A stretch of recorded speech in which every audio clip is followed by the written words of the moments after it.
Assalamualaikum warahmatullahi wabarakatuh. Nama saya Rina Salsabila, NIM 0309193094. Di sini saya untuk memenuhi tugas mata kuliah saya PPL 2 yang berdosen pengampu adalah Bapak Tony Nasution. Assalamualaikum semuanya. Waalaikumsalam, Bu. Apa kabar? Baik, alhamdulillah. Baik, sebelum kita memulai pembelajaran kita pada pagi hari ini, ada baiknya kita berdoa. Berdoanya dipimpin oleh ketua kelas. Ya baik, silakan ketua kelas pimpin doanya. Baiklah, sebelum kita belajar, marilah kita berdoa. Doa dimulai. Raditu billahi rabba wa bil islami dina wa bil muhammadin nabiyya wa rasulah. Rabbi zidni ilma warzuqni fahman. Amin. Oke, baik, terima kasih ketua kelas. Sebelum kita mulai pembelajaran lagi, Ibu mau absen kalian satu-satu ya. Baik, Bu. Baik, ada Dini. Hadir, Bu. Oke, Faisa. Hadir, Bu. Syafira. Hadir, Bu. Oke, bagus. Hari ini hadir semua. Pembelajaran lagi, ada baiknya Ibu menjelaskan mengenai tujuan pembelajaran kita pada hari ini. Yang dimana pertama, Ibu akan menjelaskan di depan kelas dengan menggunakan media papan tulis ini. Dan yang kedua, kalian harus mampu mendeskripsikan pluralitas dan multikultural. Dan Ibu akan melihat sampai mana kalian memahami materi kita pada pagi hari ini. Baik, materi pembelajaran kita hari ini mengenai apa? Pluralitas Dan multikultural. Baik, sebelumnya, apa ada yang mengerti apa itu pluralitas? Tidak mengerti, Bu. Oke, baik, Ibu menjelaskan mengenai apa itu pluralitas. Baik, di sini pluralitas itu adalah di dalam arti bahasa Inggris yang berarti adalah majemuk, yang diartikan menjadi pluralitas yang berarti kemajemukan. Baik, mengapa bangsa Indonesia disebut dengan pluralitas? Ada yang tahu?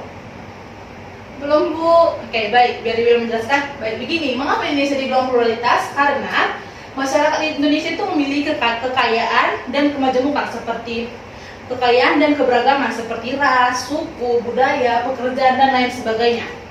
Sehingga Indonesia disebut dengan pluralitas. Sehingga Indonesia disebut dengan bangsa pluralitas. Baik, selanjutnya mengenai faktor penyebab terjadinya pluralitas di Indonesia. Faktor penyebab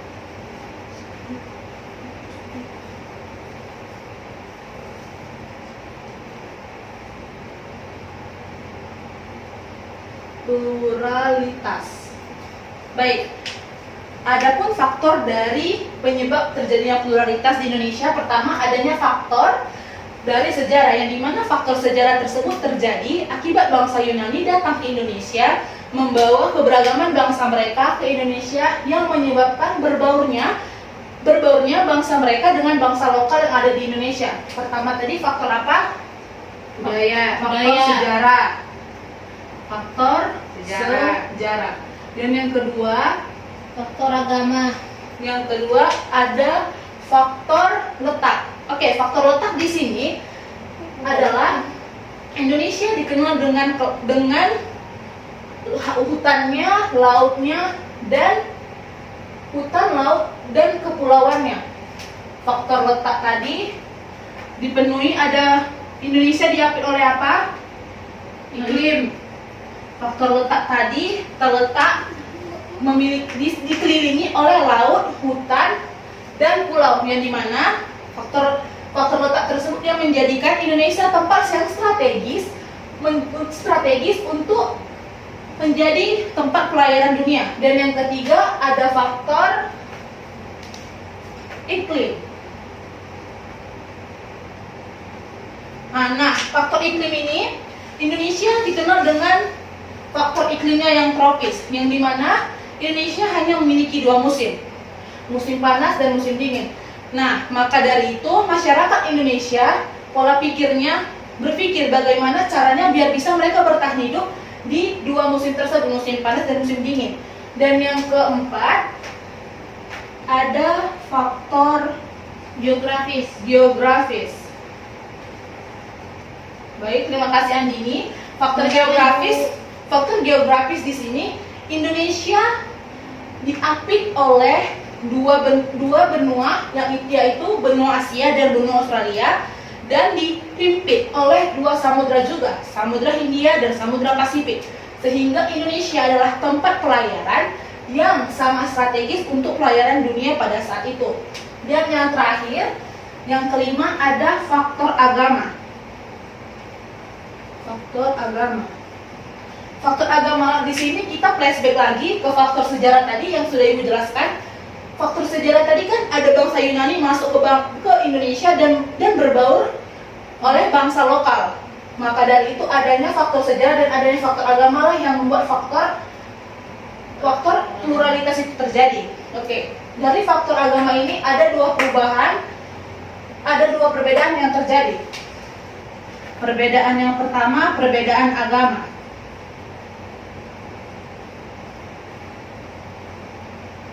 Mengapa perbedaan agama?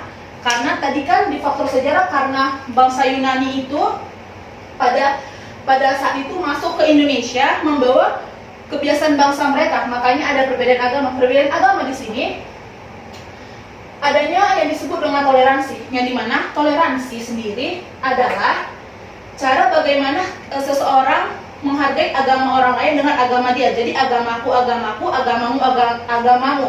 Sehingga perbedaan agama tersebut adalah perbedaan kepercayaan orang dan bagaimana cara mereka menghargai pemahaman mereka masing-masing. Dan yang kedua, ada perbedaan budaya. Di sini perbedaan budaya ini menurut Khuziningrat terbagi oleh tiga. Pertama, perbedaan wujud ideal, dan yang kedua, perbedaan aktivitas, dan yang ketiga, perbedaan artefak. Di sini perbedaan budaya ini wujud ideal yang pertama, dia tidak bisa disentuh dan tidak bisa diraba seperti nilai, norma-norma, asas, peraturan, gagasan, dan lain sebagainya. Dan yang kedua ada aktivitas. Aktivitas di sini adalah sistem sosial, bagaimana masyarakat pada berinteraksi, bagaimana masyarakat berinteraksi dan berkomunikasi sebagai cara mereka untuk beraktivitas. Dan yang ketiga ada artefak. Artefak di sini terbentuk karena adanya pembuatan atau karya seni yang dilakukan atau yang dibuat untuk menjadi suatu kenang-kenangan atau peninggalan sejarah yang dibuat untuk menjadi suatu kelestarian budaya. Baik, di perbedaan budaya ini ada pun 7 unsur menurut Khuziningrat. 7 unsur dari perbedaan budaya. Unsur yang pertama ada sistem bahasa. Sistem bahasa di sini baik lisan maupun tulisan, ada sistem sosial. Terus ada sistem kesenian.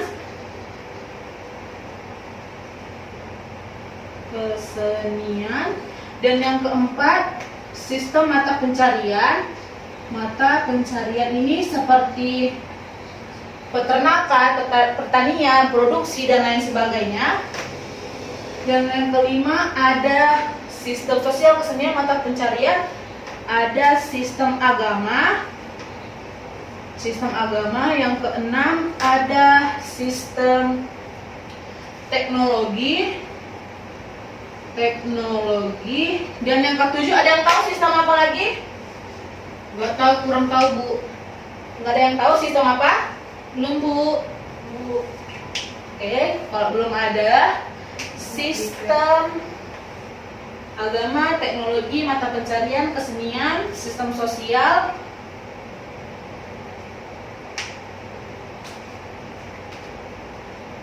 sistem pencarian, sistem perkembangan masyarakat.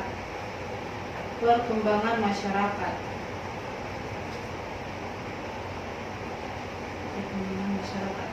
Nah, ini 7 unsur dari perbedaan budaya menurut Khuziningrat. Baik, selanjutnya kan Ibu sudah menjelaskan mengenai pluralitas tadi. Coba ada yang tidak paham dari semua ini, ada entah tidak mengerti mengapa bisa terjadi faktor sejarah, kenapa bisa terjadi dari faktor letak. Ada yang ingin bertanya selain ini? Tidak ada Ibu. Oke. Baik, Oh, Bu. kalau ya silakan. Siapa yang ingin bertanya? Saya Bu, saya ingin bertanya, saya Syafira ingin bertanya. kita sebagai warga Indonesia, bagaimana sikap kita dalam memaknai pluralisme di Indonesia itu sendiri? Oke. Bagaimana? Sikap kita dalam memaknai pluralisme di Indonesia itu sendiri. Sistem Sikap kita mengenai memaknai pluralisme di Indonesia itu sendiri. Oke, baik. Pluralisme itu terjadi karena adanya perbedaan dan keberagaman.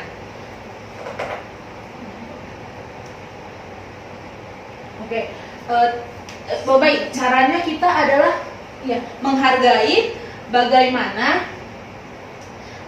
cara kita menghargai keberagaman masing-masing. Karena gini, karena kan ada budaya yang berbeda-beda. Ada contohnya saja budaya Jawa dengan budaya Padang itu berbeda. Maka dari itu kita sebagai Indonesia yang Bhinneka Tunggal Ika, lebih baik kita menghargai sesama lain, menghargai suku mereka, menghargai ras mereka.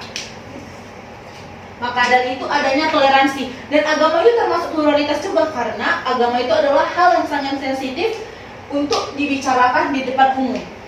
Baik, selanjutnya ada yang ingin bertanya? Udah? Ada yang ingin bertanya lagi? Pas, Bu. Oke, baik. Terima kasih ya Safira sudah memberi tanggapannya. Baik, nanti ada yang ingin bertanya tentang sistem unsur budaya? Oke. Nanti dari salah satu materi yang Ibu jelaskan mengenai pluralitas ini, nanti ada yang akan Ibu tanya pada kalian ya. Oke, selanjutnya kita membahas mengenai multikultural. Tadi kita membahas tentang apa? Pluralitas, Bu. Oke, sekarang kita membahas tentang Multikultural. multikultural. Ada yang pernah dengar apa itu multikultural? Belum, Ibu. Udah Ibu, tapi saya tidak mengerti. Oke. Kalau tidak mengerti mengenai multikultural, baik Ibu akan menjelaskan mengenai multikultural. Baik, di sini multikultural itu adalah masyarakat yang bermacam-macam jenis, bermacam-macam jenis bangsa dan budayanya. Maka dapat diartikan multikultural ini adalah sekelompok manusia yang memiliki tempat tinggal yang bermacam jenis karakteristik atau unik, atau memiliki ciri unik yang dapat membedakan mereka satu dengan yang lainnya. Nah, adapun dari multikultural tadi ada karakteristik dan Keragaman.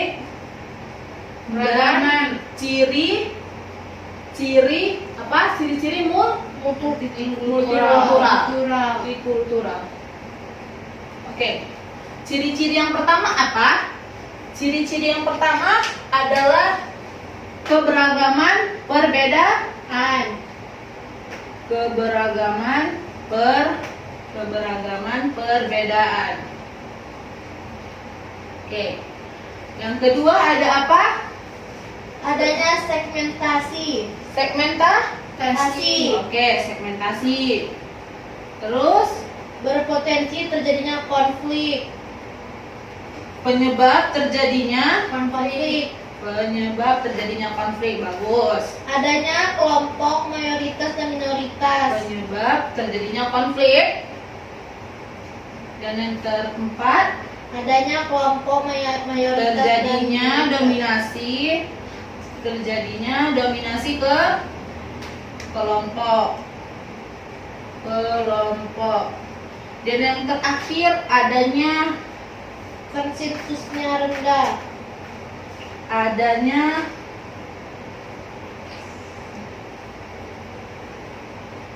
Nilai-nilai yang telah disepakati bersama atau berbineka, yang telah disepakati bersama.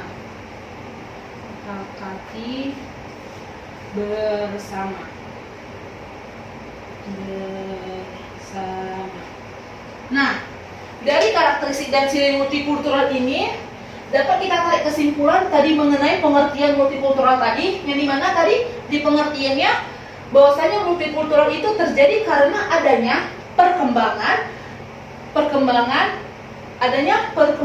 dan keragaman yang membuat masyarakat multikultural tersebut terbentuk. Nah, baik, apa ada yang ingin bertanya mengenai multikultural pada materi kita pada pagi hari ini? Saya Bu Andini. Ya, coba silakan Andini. Apa pentingnya multikulturalisme bagi kehidupan kita? Oke, baik, begini. Indonesia dikenal tadi seperti kita balik lagi ke mengenai pluralitas tadi.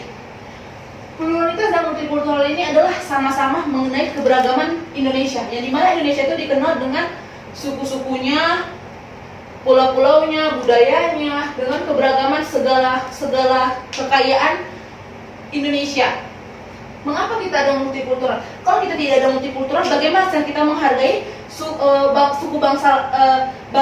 suku lain menghargai suku kita? Maka dari itu, mengapa multikultural sangat penting diajarkan di sekolah? Karena multikultural ini membuat kita bisa saling memahami, menghormati satu sama lain, dan saling tolong menolong. Nah, itu saja yang bisa saya sampaikan. Dan gini, apa ada yang ingin bertanya? Ada yang ingin bertanya? Pas, oke. Baik, sekarang Ibu yang akan bertanya kepada kalian. Jadi Ibu udah buat PPT. Kalian bisa lihat mengenai materi kita tadi. Saya boleh menyampaikan kesimpulan saya? Ini Ibu sudah kirim di PPT kalian mengenai materi kita. Ibu kasih waktu sekitar 10 menit untuk bertanya dan mencari apa itu pluralitas, dan nanti bisa kalian deskripsikan, dan bagi kelompok kalian bisa menjelaskannya di depan kelas satu persatu. Baik. Oke, Ibu beri waktu. Baik, tadi kan sudah Ibu kasih untuk bagi kelompok yang ingin maju. Baik, kelompok yang Ibu panggil terlebih dahulu kelompok Andini ya. Oke, Andini. Ya Bu, bentar Bu. Menjelaskan mengenai deskripsi dari ciri-ciri pluralitas dan multikultural yang tadi sudah kita jelaskan. Ya, silakan.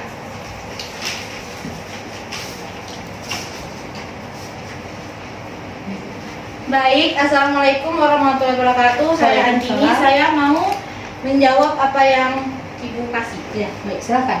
Oke, yang pertama, keberagaman yang berbeda. Yang kedua, memiliki norma kesepakatan bersama. Yang ketiga, bersatu melalui waktu yang lambat. Yang keempat, perbedaan masyarakat yang memicu konflik sosial. Yang kelima, terjadi dominasi kelompok. Ya, itu aja. Ya, baik, terima kasih Andini. Sama Bu. Baik, selanjutnya penyebab terjadinya pluralitas. Siapa yang mau maju? Penyebab terjadinya multikultural. Ya, baik, Safira maju.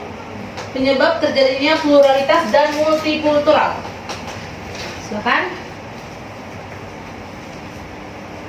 Baik, saya Syafira akan menjawab pertanyaan dari Ibu. Penyebab terjadinya pluralitas ini yang saya ketahui yaitu adanya faktor sosial politik, lalu yang adanya faktor pemikiran mengenai masalah liberalisme. Lalu pemikiran ini terjadi karena ingin menyuarakan kebebasan, kesamaan, dan juga toleransi dan pluralisme itu tersebut.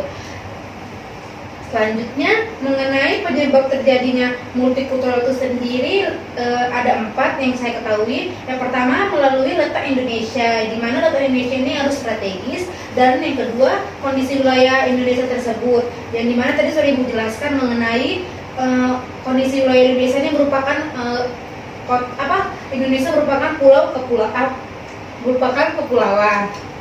Lalu adanya kondisi alam. Nah, di mana kondisi alam ini masing-masing memiliki wilayah yang berbeda-beda. Lalu yang terakhir adanya tingkat penerimaan masyarakat atas perubahan tersebut, dan juga termasuk kepada kondisi komunikasi dan juga transportasi. Terima kasih. Baik, terima kasih Safira. Baik, selanjutnya kelompok berapa ini? Kelompok 3. Baik, selanjutnya kelompok 3, Raisa Risani. Ibu ingin bertanya mengenai apa dampak dari adanya pluralitas dan multikultural. Baik Bu, saya akan menjawab pertanyaan Ibu. Segi negatif adanya pluralisme di Indonesia adalah rentan terhadap konflik, munculan sikap ekstrim dan fanatis terhadap kebudayaan, etnis, golongan atau agamanya masing-masing. Munculnya sifat etnosentrisme, yaitu sikap meremehkan kebudayaan dan masyarakat lain. Oke, baik, terima kasih Raisa Isani. Bu, Baik, pertanyaan yang bukan yang terakhir sih, pertanyaan masih ada terakhir satu lagi. Ini pertanyaan mengenai apa sih? Tadi kan Ibu sudah belajar 7 unsur. Coba Ibu ingin bertanya lagi, siapa yang paham atau siapa yang tadi menyimak apa tadi 7 unsur itu apa aja sih menurut Moziningrat tadi? Nah ya Bu. Ya, silakan Adini. Maju. Dapat poin ya nilainya hari ini. Oke, saya akan menjelaskan. Ya, baik. Yang pertama, bahasa adalah sistem yang dijadikan pengembangan untuk berkomunikasi. Yang kedua, pengetahuan. Yang ketiga, organisasi kemasyarakatan. Yang keempat, teknologi. Yang kelima, mata pencarian. Yang keenam, agama. Dan yang ketujuh, kesenian. Oke, baik. Terima kasih Andini. Baik, pertanyaan terakhir kita mengenai bagaimana cara kita mengatasi pluralitas dan multikultural. Oke, silakan. Siapa yang ingin menjawab pertanyaan itu? Kelompok Saya, Bu. mana? Oke, kelompok Syafira. Silakan.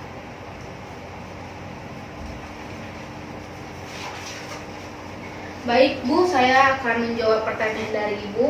Menurut saya dan yang saya ketahui ada 3 cara mengatasi terjadinya pluralitas dan multikultural. Yang pertama itu adanya menghormati dan juga menghargai perbedaan antara bangsa. Lalu mensyukuri keragaman karena itu merupakan kodrat dari manusia. Lalu yang terakhir itu adanya tidak mempertentangkan suatu perbedaan, namun dia dijadikan sebagai pembendaraan atau kekayaan bangsa. Oke, baik. Terima kasih Syafira. Baik. Dari pembelajaran kita pada hari ini, menurut Ibu dan menurut kalian semua sudah mencapai tujuan pembelajaran kita ya pada hari ini. Baik, Ibu sudahi pembelajaran kita pada hari ini. Kita sudahi dengan baca Alhamdulillahirabbil alamin. Alhamdulillahirabbil alamin. Baik, kesimpulan yang bisa kita dapatkan dari pluralitas dan multikultural ini adalah saling menghargai dan menghormati satu Sama lain. Oke, baik. Sebelum kita sebelum kita mengakhiri pembelajaran, kita berdoa dulu sebelum pulang agar di jalan selamat. Baik, dipimpin doa oleh ketua kelas. Ketua kelas silahkan. Bismillah.